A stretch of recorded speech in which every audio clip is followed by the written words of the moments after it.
Bismillahirrahmanirrahim. Assalamualaikum warahmatullahi wabarakatuh. Para subscriber yang dirahmati Allah Subhanahu wa taala. Semoga kita semua selalu dalam lindungan, maghfirah, taufik, hidayah serta ridha Allah Subhanahu wa taala fid dunya wal akhirah. Selanjutnya kita membahas masalah yang tidak kalah pentingnya dengan pembahasan yang telah lewat, yaitu masalah bersuci atau apa yang dilakukan bagi orang yang telah melakukan wudu atau yang telah punya wudu dan akan melaksanakan sholat, baik itu sholat fardu maupun sholat sunat. Madza yalzamul mutawaddi'u idza arada ayyusalliya. Apa yang wajib atas orang yang sudah berwudu, iza arada, apabila ia hendak, ayyusalliya, melakukan sholat. Jadi walaupun kita sudah punya wudu dan akan melakukan sholat, ada yang perlu kita selesaikan, yaitu masalah kesucian yang lain. Yalzamuhu taharatu, wajib bagi orang yang sudah punya wudu dan akan melaksanakan sholat itu taharatu, bersuci atau suci, malabisihi, suci pakaiannya. Jadi pakaiannya itu harus suci. Semua pakaian yang dipakai untuk melaksanakan sholat, baik itu topi atau sajadah atau baju, kain, celana dalam maupun baju dalam, itu semuanya harus suci. Wa makanihi, dan tempat kita yang kita tempati sholat, seperti musola, masjid, atau tikar. Di atas tikar misalnya kita menggunakan tikar atau sajadah, itu termasuk tempat, harus suci minan najasati, dari semua macam najis. Jadi semua macam najis tidak ada di tempat kita sholat, baik itu juga pakaian maupun tempat kita melaksanakan sholat, harus bersih, suci dari semua macam najis. Wasatri auratihi, dan wajib juga menutup aurat. Itu bagi kaum laki-laki yang wajib ditutup adalah antara dari pusat sampai lutut. Jadi lutut harus wajib tertutup, dan dari pusat sampai lutut itu wajib tertutup dari sejak kita akan memulaikan takbiratul ihram sampai kita melaksanakan salam. Jadi kita salam masih dalam keadaan aurat tertutup. Jadi tidak boleh kelihatan pusat dan lutut, dari pusat sampai lutut. Berarti kalau kita akan sholat itu harus kita menggunakan celana di atas pusat, jangan pas ukurannya pusat sampai lutut. Jadi harus lebih di atas pusat, kemudian dilebihkan juga di bawah lutut. Karena nanti di waktu turun naik kita sholat melakukan ruku sujud itu, kalau pas dengan lutut dan pusat kita itu akan kelihatan nanti pusat atau lutut kita di saat kita melakukan gerakan-gerakan yang lain. Jadi harus dilebihkan. Kalau kebetulan kita tidak menggunakan baju.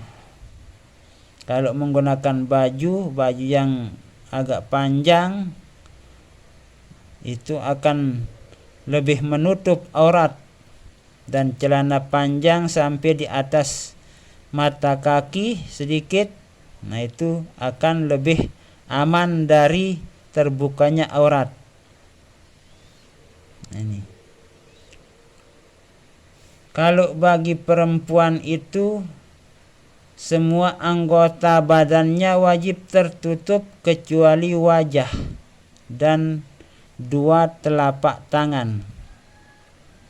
Jadi boleh kelihatan dua telapak tangan kalau di dalam sholat bagi perempuan, wajah dan dua telapak tangan.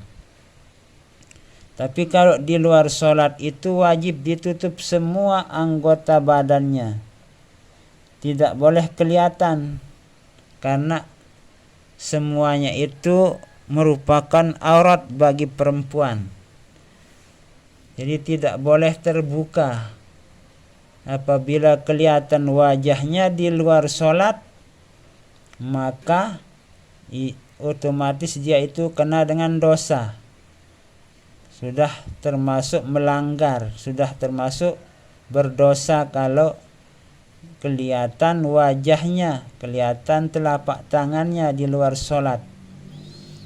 Tapi kalau di dalam sholat, karena itu adalah merupakan rukun dari sujud kita, itu harus kena dahi kita di saat kita sujud. Dengan telapak tangan kita itu juga wajib kena telapak tangan kita itu di saat kita melaksanakan sujud. Karena rukun sujud itu ada 7 yang wajib kena dengan tempat sujud kita.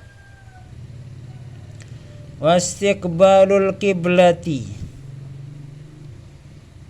menghadap kiblat.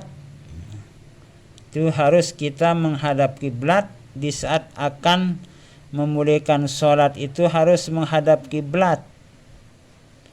Tidak boleh menurut kemauan kita untuk melakukan sholat. Sholat itu punya aturan. Sehingga kita di atas kapal laut misalnya, di waktu akan memulaikan sholat, kita menghadap kiblat.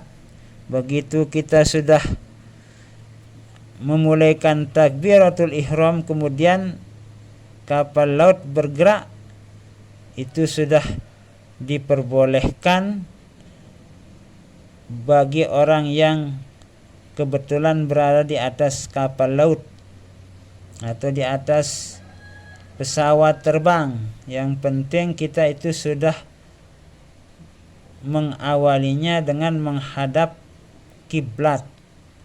Itu ada kekhususan bagi orang yang kebetulan di atas kapal laut. Wa ma'rifatu dukhulil waqti, dan wajib kita juga mengetahui sudah masuknya waktu sholat. Misalnya sholat zuhur, kita tahu bahwa sholat zuhur itu sudah masuk. Misalnya kita menggunakan jam tangan, biasanya jam waktu zuhur itu jam 12.15.